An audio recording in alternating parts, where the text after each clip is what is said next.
दोस्तों, अगर सबसे इजी गुणनखंड विधि काम ना करे तब क्या करोगे?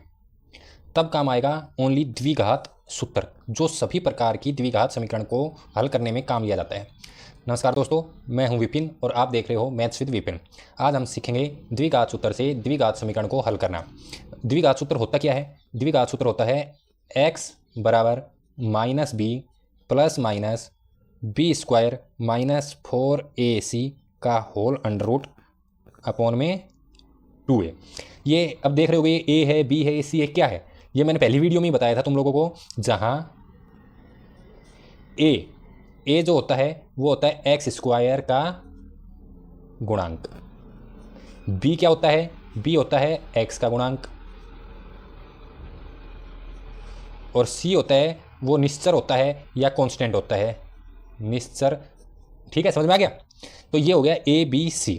और सबसे बड़ी बात, इसमें एक और नया टर्म आता है d, जो अंडर रूट के अंदर की जो संख्या है, क्या है यहाँ पे? बी स्क्वायर माइनस 4ac, इसको बोलते हैं d, बोले तो विवर्तक। ये द्विघात समीकरण में बहुत ही इंपॉर्टेंट टर्म होता है।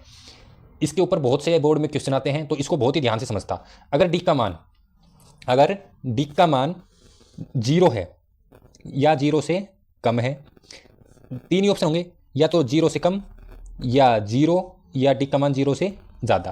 तो ये तीन कंडीशन बनती है टोटल। तो इस कंडीशन में क्या होगा, इस कंडीशन में क्या होगा, इस कंडीशन में क्या होगा, इसके बेस पर बोर्ड के एग्जाम में बहुत क्वेश्चन आते हैं। अगर d का मान 0 से कम है तो इसका मतलब क्या हो गया? समीकरण का कोई भी वास्तविक मूल नहीं है। समझ में आया? d बराबर 0 है तो जो दो मूल होते हैं वो दोनों मूल बराबर रहते हैं। अगर 0 से ज़्यादा है तो दोनों मूल वास्तविक होंगे, दोनों मूल वास्तविक। समझ में आ गया दोस्तों? ये बहुत ही इंपॉर्टेंट है, इसको इंपॉर्टेंट नोट कर लेना, और एग्जाम में 100% क्वेश्चन आता है इससे। चलो अब इसका हम यूज करके देखते हैं, इस क्वेश्चन को अब कोई एग्जाम्पल लेके सोल्व करके देखते हैं। चलो कोई एग्जाम्पल लेके सोल्व करें। एग्जाम्पल 1, जैसे कोई भी एग्जाम्पल उठा लो, 3x square minus 5x minus 2 बराबर 0। चलो आज मैं तुम्हें ऐसे भी सिखाता हूं कि बोर्ड के एग्जाम में लिखोगे कैसे। जैसे ये क्वेश्चन आ गया तो यहां पे लिखेंगे, यहां a क्या बताया था मैंने? एक्स स्क्वायर गुणांक कितना है? 3। b क्या बताया था? x का गुणांक, x का गुणांक कितना है? -5। और c क्या बताया था? जिसके साथ कुछ नहीं होता, निश्चर होता है, कितना है? -2। हमारे पास a हो गया, b हो गया, c हो गया। अब निकालते हैं अपन d। तो यहां से निकालेंगे d बराबर, फॉर्मूला क्या बताया था? B square minus 4ac। अब मान रखो b क्या है? -5, तो -5 का स्क्वायर -4 इंटू एक की वैल्यू कितनी है? 3, और c कितना है? -2। इसको सोल्व करो। -5 का स्क्वायर 25, माइनस को माइनस से मल्टीप्लाई किया, प्लस हो गया, 4 तिया 12, 12 दूनी 24। तो d की वैल्यू आ गई अपने पास 49। अब तुम देख रहे हो कि d जो है इसकी वैल्यू कितनी आई है? 49। तो यहां लिखना है एक बार, यहां d जो है वो 0 से बड़ा है, 0 से बड़ा है तो क्या लिखेंगे? दोनों मूल वास्तविक हैं, वास्तविक है। समझ में आ गया? अब इसके आगे सोल्व करेंगे, ये लास्ट पेज के बाद कंटिन्यू रहेगा, तो ये मैंने लिख लिया लास्ट पेज से। अब लगाएंगे द्विघात सूत्र। द्विघात सूत्र, द्विघात सूत्र क्या बताया था? जल्दी बताओ। -b plus minus B square minus 4ac का अंडर रूट बटे में 2a, यही था x बराबर।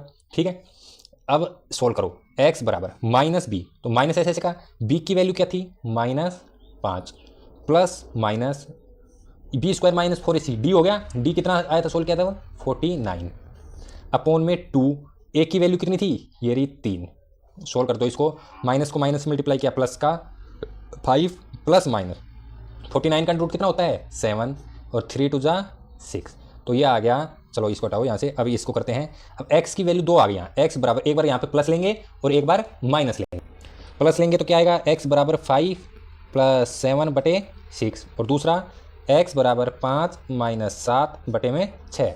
सोल्व कर दो, 7 और 5 12, 12 में 6 का भाग दिया 2, और दूसरा 5 में से, चलो यहाँ लिख देता हूँ, यहाँ बड़ी संख्या माइनस की है तो -5 में से -7 हो गया, तो -2 अपॉन में 6, 2 1 2 3। समझ में आ गया? तो यहाँ से x की वैल्यू कितनी आ गई? 2, -1/3। ये आंसर लगे। चलो अब दूसरा एग्जाम्पल समझते हैं। वीडियो शुरू किया था तब मैंने ये बताया था अगर तुम्हारी गुणनखंड विधि काम ना आए तब क्या करोगे। तो ये एक वही एग्जाम्पल है, इसको तुम गुणनखंड विधि से सोल्व करने की कोशिश करो एक बार। जब इसको गुणनखंड विधि से सोल्व करने की कोशिश करोगे तो ये गुणनखंड विधि से सोल्व नहीं होगा। तो अब हम इसको करेंगे द्विघात सूत्र से सोल्व करने की कोशिश करते हैं। चलो यहाँ a कितना है, एक्स स्क्वायर का गुणांक कितना है यहाँ पे 1, तो ये आ गया 1। b कितना है 4 और c कितना है 5। a हो गया, b हो गया, c हो गया तथा d क्या बताया था मैंने, बी स्क्वायर माइनस 4ac। इसको सोल्व करो, b की वैल्यू कितनी है 4, 4a है 1 और c है 5। 4 का स्क्वायर 16 माइनस 4 इंटू 5, तो ये आ गया 16 माइनस 20। तो यहाँ आ गया d बराबर -4। तो यहाँ पे लिखेंगे चूंकि यहाँ पे d जो है 0 से छोटा है, -4 0 छोटा है, अतः मूल वास्तविक नहीं है, मूल वास्तविक नहीं है। इतना समझ में आ गया।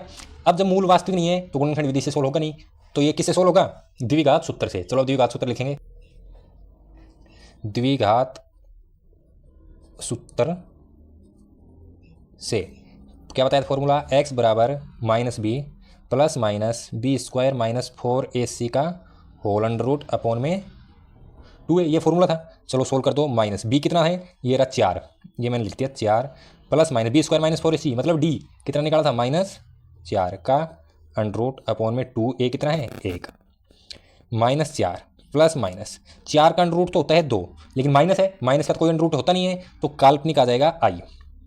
तो यहाँ हो गया 2 को x मल्टीप्लाई किया 2, तो x की 2 वैल्यू आ गई यहाँ पे। x बराबर जब प्लस लोगे और 2 का भाग दोगे तो -2 प्लस i, और दूसरा क्या आ गया -2 माइनस i। ये दो मूल आ गए और दोनों के दोनों कैसे हैं, काल्पनिक मूल हैं। समझ में आ गया दोस्तों। अगर वीडियो हेल्पफुल लगे तो वीडियो को लाइक और चैनल को सब्सक्राइब जरूर करना। और अगले वीडियो में हम वर्ड प्रॉब्लम को हल करना सीखेंगे। और इस वीडियो में कहीं पर भी कोई डाउट हो तो कमेंट में ज़रूर लिखें।